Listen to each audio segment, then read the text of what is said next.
Hello दोस्तों, नमस्कार। स्वागत है आप सभी का एजुकेशन मंत्रा में। दोस्तों, बात करेंगे 69,000 शिक्षक भर्ती अपडेट्स के बारे में।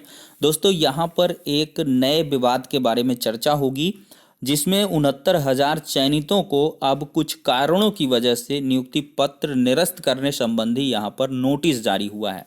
तो देखते हैं दोस्तों क्या कुछ नोटिस है। तो दोस्तों, बात करें तो कार्यालय जिला बेसिक शिक्षा अधिकारी चित्रकूट से ये नोटिस है। इसमें मैं पर्सनल डिटेल्स को हाइड करूंगा। देखिए, अब यहाँ से अगर हम देखें तो आपके अभिलेखों के परीक्षण में पाया गया है कि आपके द्वारा ओबीसी कोटे के अंतर्गत आवेदन किया गया है, जबकि आप द्वारा पिता के नाम का जाति प्रमाण पत्र संलग्न नहीं किया गया है। ठीक है, आप द्वारा पति के नाम का जाति प्रमाण पत्र और इसकी क्रमांक संख्या वगैरह दी गई है, ये लेटर है, सम्मिलित किया गया। उपरोक्त के आधार पर ऐसे महिला अभ्यर्थी, यहाँ पर इम्पोर्टेंट है, ये 4 दिसंबर का जो लेटर था उसमें लिखा था कि ऐसे महिला अभ्यर्थी जिनके द्वारा प्रस्तुत जाति प्रमाण पत्र पिता के नाम पर नहीं है तथा पति के नाम पर जाति प्रमाण पत्र के आधार पर आरक्षण का लाभ प्राप्त करते हुए चयन प्राप्त किया, उनका चयन निरस्त किया जाए। तो यहाँ पर लिखा है कि उपरोक्त से स्पष्ट है कि आप द्वारा सहायक अध्यापक पद हेतु बिना वैध जाति प्रमाण पत्र के कूट रचित दस्तावेजों के आधार पर आपराधिक साजिश करके राजकीय धन हड़पने के उद्देश्य से नियुक्ति पद प्राप्त कर ली गई है। आपके उपरोक्त के आधार पर क्यों ना आपके विरुद्ध सुसंगत धाराओं में प्राथमिकी दर्ज कराते हुए आपकी नियुक्ति निरस्त कर दी जाए। तो इसके बाद लास्ट में लिखा भी है कि अवसर दिया जाता है कि अंकित विवरण के संबंध में अपने बचाव हेतु अभिलेखीय साक्ष्यों के साथ अपना लिखित सुसंगत पक्ष नोटिस प्राप्त होने के 3 दिवस के अंदर जो है देना होगा।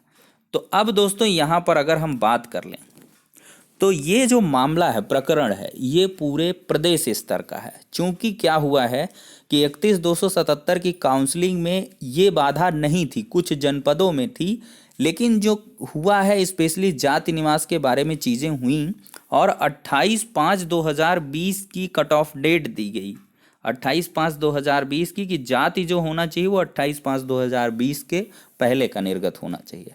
पहले ये था 20 दिसंबर 2018, लेकिन बहुत सारे लोगों के इनवैलिड हो जा रहे थे। और जाति को लेकर, निवास को लेकर कभी का भी हो, कोई दिक्कत नहीं होनी चाहिए। लेकिन यहाँ पर एक नया जो विवाद आया, मोड़ आया, वो महिला अभ्यर्थी के साथ आया। क्योंकि कई सारी ऐसी महिला अभ्यर्थिनी हैं जिन्होंने पति का जाति प्रमाण पत्र लगाया है। चूंकि शासनादेश में कहीं भी ऐसा वर्णित नहीं है कि पिता पक्ष का या पति पक्ष का कैसे क्या विवाहित महिला के केस में। क्योंकि विवाहित महिला के केस में यहाँ पर 2 प्रकार की स्थितियां जनरेट हो जाती हैं। एक होता है कि पिता पक्ष का बनता है जाति, एक होता है पति पक्ष का। और देखिए, इसमें जो बात कही गई है वो स्पेशली ये है कि जिनकी सेम जाति में शादी हुई है तो उनका तो भाई वही रहेगा, लेकिन जिनकी विजातीय शादी हुई है और कहीं ना कहीं उनका कूट रचित होना चाहिए। लेकिन यहाँ पर समस्या ये आ रही है कि टेक्निकल प्रॉब्लम भी होती है। विवाहित होने के बाद मायके पक्ष से या कह लें पिता पक्ष से जाति प्रमाण पत्र निर्गत करने में दिक्कतें भी आती हैं। और मैंने इसके लिए आपको बहुत पहले, जब काउंसलिंग भी स्टार्ट नहीं हुई थी, जून की काउंसलिंग के पहले ही, जब 3 जून से 6 जून के मध्य हुई, तो उसके पहले ही मैंने आपको बताया था कि कहीं कहीं पर यहाँ पर आपत्तियाँ होती हैं कि जाति जो डिसाइड होती है वो पिता से डिसाइड होती है, तो पिता पक्ष का जाति प्रमाण पत्र होना चाहिए। और कई लोगों ने प्रयास करके इसको बनवा भी लिया था और वो टेंशन फ्री रहे। लेकिन यहाँ पर कई लोगों के द्वारा नहीं बनवाया गया और आज इस प्रकार की अड़चनें देखने के लिए मिल रही हैं। यहाँ पर सबसे बड़ी दिक्कत ये आ रही है कि अब 28/5/2020 के पहले का कैसे कोई लाके देगा, जब नोटिस बाद में आप दे रहे हैं। और 36,590 की काउंसलिंग के दौरान ये चीज़ें निकल के आई, या कह लें 4 दिसंबर को ये नोटिस जारी हुआ, शासनादेश। तो इस वजह से दोस्तों अब ये मामला कहीं ना कहीं तूल पकड़ेगा। यहाँ पर जिसके पास अगर पहले का हो 10, 5, 15 साल का, अगर किसी ने बनवा के रखा होगा इन केस, तो उसका तो काम हो जाएगा।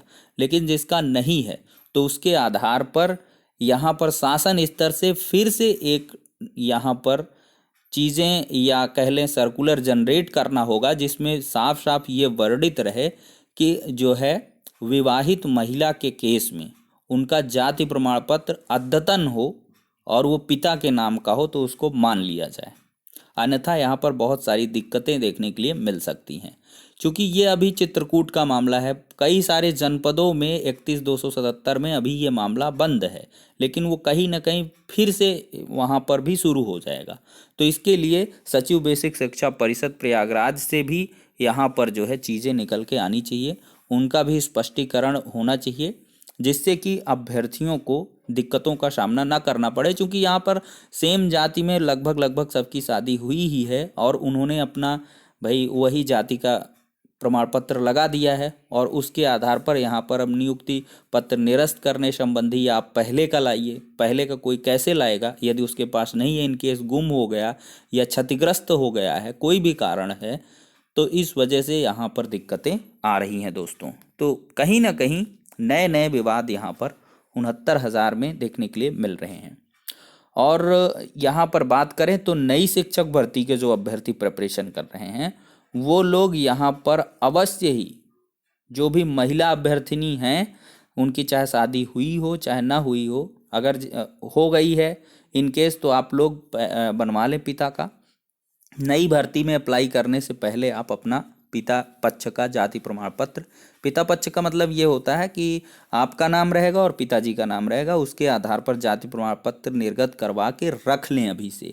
ये डॉक्यूमेंट्स अगर नहीं होते हैं तो फिर बाद में बहुत सारी दिक्कतें देखने के लिए मिलती हैं। हालांकि इन प्रकरणों में भी यहाँ पर शासन स्तर से फिर विचार विमर्श होना चाहिए और इन अभ्यर्थियों को रिलीफ भी मिलनी चाहिए। ये अभी कई जिलों में ये चीज़ें देखने के लिए मिल सकती हैं दोस्तों। तो इस वजह से चूंकि यहाँ पर अभ्यर्थी के द्वारा यहाँ पर चीज़ें कही गई कि चैनल के माध्यम से इसको किया जाए, मैंने भी इसको इम्पोर्टेंट समझा कि कहीं ना कहीं क्या है कि काफ़ी ये इम्पोर्टेंट इशू है और ये एक नया विवाद भी है, क्योंकि कहीं कहीं पर बनते भी नहीं हैं। ये भी टेक्निकल प्रॉब्लम है, वहाँ के संबंधित लेखपाल के द्वारा आख्या नहीं लगाई जाती है।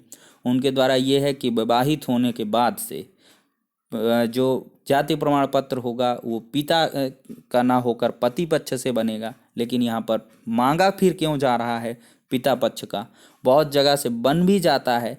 तो ये पता नहीं क्या कुछ टेक्निकल चीज़ें हैं, अपना अपना ये राजस्व विभाग का क्या कुछ इशू है या बेसिक शिक्षा विभाग का क्या इशू है, यहाँ पर ये चीज़ें स्पष्ट नहीं है और यहाँ पर अभ्यर्थियों को लगातार दिक्कतें देखने के लिए मिल रही हैं।